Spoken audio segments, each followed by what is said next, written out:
Hello and welcome. My name is Meepolis, they, she, he, and this is Literally Graphic. And today we are looking at Wynd, Book 1, The Flight of the Prince by James Tynion IV and Michael Dialynas, published by Boombox in 2021 and nominated for an Eisner in 2022. Content notes for violent bigotry and medical experimentation. Apparently aimed at a fairly wide young adult audience, the depiction of violence remains largely off-screen, with one cute and harmless magical creature murdered on page, and one silhouette of a person being stabbed through. Flipping over to the last page, James Tynion IV is described as, quote, a comic book writer best known as the writer for DC Comics' flagship series, Batman. In addition to the 2017 GLAAD award-winning series, The Woods, from this same creative team, James has also penned the critical successes Something is Killing the Children, with Werther Adera, Mimetic, Cognetic, and Eugenic, with Eric Donovan, The Backstagers, with Ryan Tsai, and Ufology, with Noah J.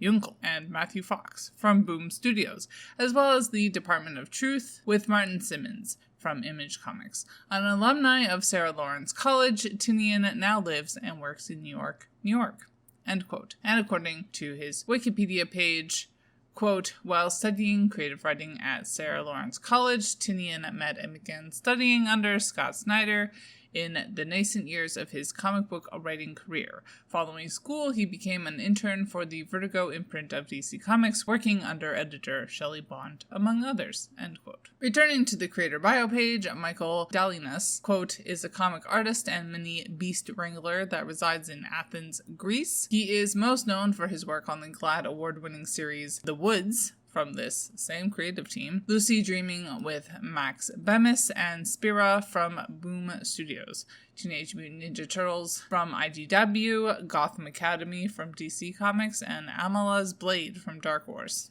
When he's not chained to the desk drawing comics, he tries to live a normal life and see Earth's yellow sun every now and then, end quote. What kinds of keywords came to mind reading this comic so far? Gay, destiny, bravery, and cowardice, lashing out, betrayal, transformation, genocide, purity, family, loyalty, and revolution. Quote, Wynd seems like a regular boy in the fantastical world of Esseriel, except he's got a magical secret. Now he's set off on a journey with his best friend and the boy of his dreams to discover the magic in the world around him, and most importantly, within himself. You can't find your home until you find yourself. Wynd lives a quiet life in Pipetown, working at the local tavern, out of sight in the secret rooms beneath the floorboards, often stealing away to catch glimpses of the son of the castle's groundskeeper as he works. But Wynd also has a secret. Magical blood betrayed by his pointed ears. Forbidden within the city limits, his shaggy hair has obscured them for most of his life, but now that Wynd is a teenager, they are growing too unwieldy to hide. Joined by his best friend Oakley and Thorn, the groundskeeper's son, Wynd's strange dreams and an encounter with the city guard send him on the most dangerous adventure he could imagine, where Wynd will discover the magic in the world around him, and most importantly, the magic within himself, end quote. TLDR, I was really impressed with this book. It was both interesting, well-crafted, beautiful, and accessible to a wide age audience. It takes on hard topics in what is a fairly straightforward adventure and coming-of-age story. Page layouts are varied, fun, and easy to follow. Of the things that are brought up in this fairly straightforward adventure story, we have, first, the most prominent thing is the so-called cleansing violence that is ever increasing throughout, general enough to reverberate with a number of different actual phenomena, both historical and present,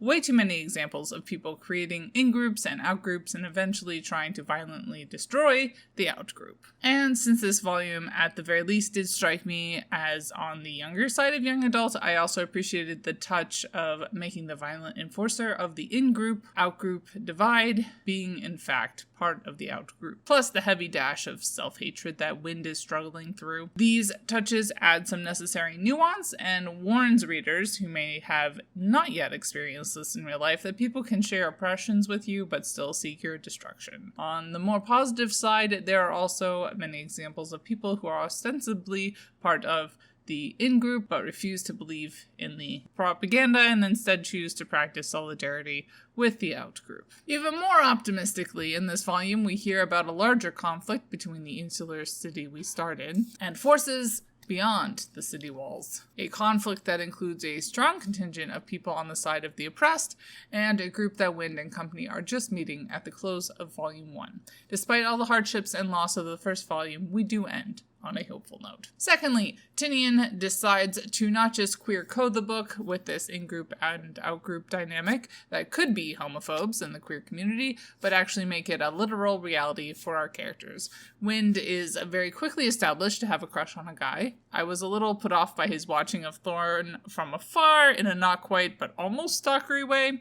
It seems to be balanced out a bit by the fact that their paths cross for real about halfway into the book, and Wynd ends up embarrassed by the knowledge he's gained from these illicit activities, for lack of a better term. Gender did not seem like a focus of the book, but in some ways it felt like it was deliberately played down in ways that render the text very relaxed about the meaning of gender. There are not men and women, but rather people, none of which seem terribly romantically or sexually involved, who are trying their best to advance their agenda. Race is obviously another way that people have historically divided themselves and the other.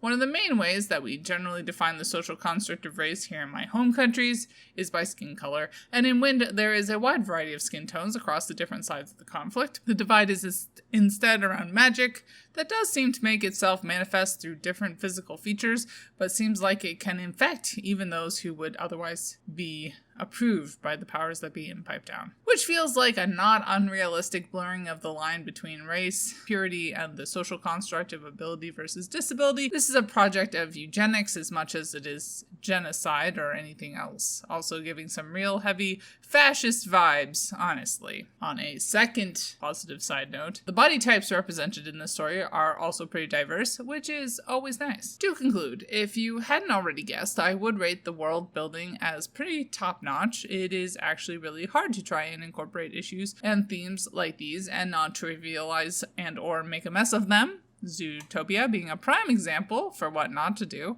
I would rate this initial volume 5 out of 5 stars, and I'm very much looking forward to picking up more in this series.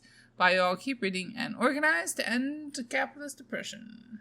And as always, Literally Graphic is created on land that should be given back to the traditional landholders, which in this case is, to my knowledge, the Mississaugas of the Credit First Nation, Anishinaabe people, the Haudenosaunee Confederacy, and the Huron-Wendat Nation.